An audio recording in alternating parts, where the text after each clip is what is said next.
سمجھتے کہ جہنم ایسے ہی ہے، کوئی بات نہیں ہے۔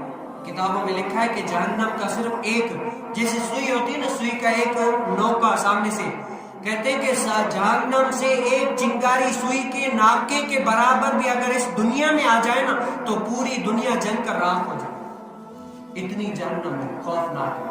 اور گہری کتنی ہے؟ گہری ہے کہ حضور علیہ السلام ایک مرتبہ صحابہ کرام رضی اللہ تھے تو حضور علیہ السلام بیٹھے تھے تو اچانک سے ایک چیز کی دھڑم کی آواز آئی۔ کیا ہے؟ دھڑم کی آواز آئی تو حضور علیہ السلام نے اپنے اصحاب کرام رضی اللہ تعالیٰ عنہ اجمعین کو مخاطب کرتے ہوئے فرمایا، اے صحابیوں تمہیں پتہ ہے یہ آواز کس چیز کی تھی؟ صحابہ نے عرض کیا، یا رسول اللہ، اللہ اس کا رسول بہتر جانتا ہے۔ تو حضور علیہ السلام نے فرمایا کہ اے صحابیوں، یہ جہنم میں اتنی گہری ہے، 500 یا 70 سال پہلے کسی نے پتھر یوں چھوڑا تھا جو 70 سال تک نیچے چلتا جا رہا ہے، آج جا کر اس کی تہ میں پہنچا ہے، اس کی جا کر تہ میں پہنچا ہے، اب جا کر وہ نیچے پہنچے۔ اتنی بڑی جہنم گہری ہے۔ اور مجرموں کو سزا کیا ملے گی؟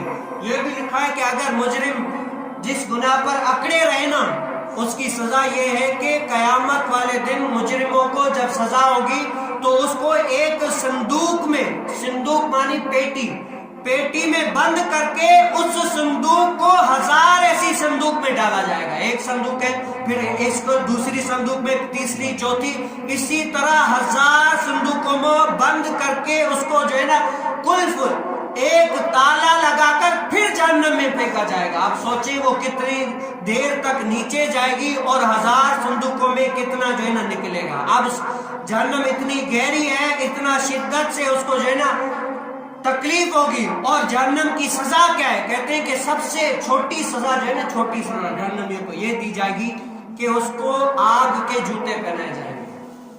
اب آگ کے جوتے، اب آپ نے دیکھا ہوگا اگر آپ پتیلی چولہے کے اوپر رکھیں، پانی زیادہ گرم ہو جائے، کیا ہو جائے؟ پانی زیادہ گرم ہو جائے تو آپ نے دیکھا ہوگا کہ وہ پانی ابلتا ہے، یوں ابلتا ہے۔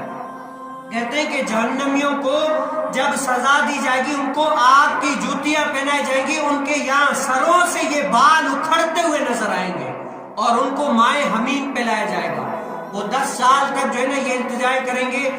حضرت جبرائیل علیہ السلام کو کہیں گے کہ پانی پانی پانی پانی، 10 سال تک جبرائیل علیہ السلام ان کی آواز کو نہیں سنیں گے، 10 سال تک پکارتے رہیں گے اور یہ التجا کریں گے کاش کہ مر جائیں تو اس سے اچھا ہے، لیکن ان کو موت بھی نہیں آئے گی، ذلت والی زندگی ہوگی، موت بھی نہیں آئے گی۔ وہ دعائیں کریں گے کہ مر جائیں لیکن مریں گے بھی نہیں۔ اور پسینہ کتنا ہوگا؟ لکھا ہے کہ پسینہ ان کے یہاں تک پسینے میں ڈوبے ہوئے ہوں گے، اتنا پسینہ۔ اور جو ان کو پانی دیا جائے گا نا، وہ آپ نے دیکھا دودھ کی مانند کوئی ایسا تھور، ہم سندھی میں کہتے ہیں تھور کی مانند کوئی ایسا ہے، اس کو جو ہے نا اس سے بھی شدید کڑوا دیا جائے گا کہ جو یہاں سے پیئیں گے یہاں سے ان کا گلا چیرتا ہوا پھر نکلتا جائے گا، نکلتا جائے گا۔ اتنی سخت ان کو سزا دی جائے گی۔ جو رب تعالیٰ کے احکاموں پر عمل نہیں کرتا اس کو جو ہے نا سخت سے سخت ترین سزا ملتی جائے گی۔ آج میں اور آپ دیکھ لیں کہ ہم اپنے رب تعالیٰ کی بارگاہ میں کیسے آئے ہیں، ہم اپنے رب تعالیٰ کی بارگاہ میں کیسی دعائیں کرتے ہیں، کتنا جو ہے نا اللہ تعالیٰ کو یاد کرتے ہیں۔ آج ہم دیکھ لیں کہ ہم نے اپنے رب تعالیٰ کو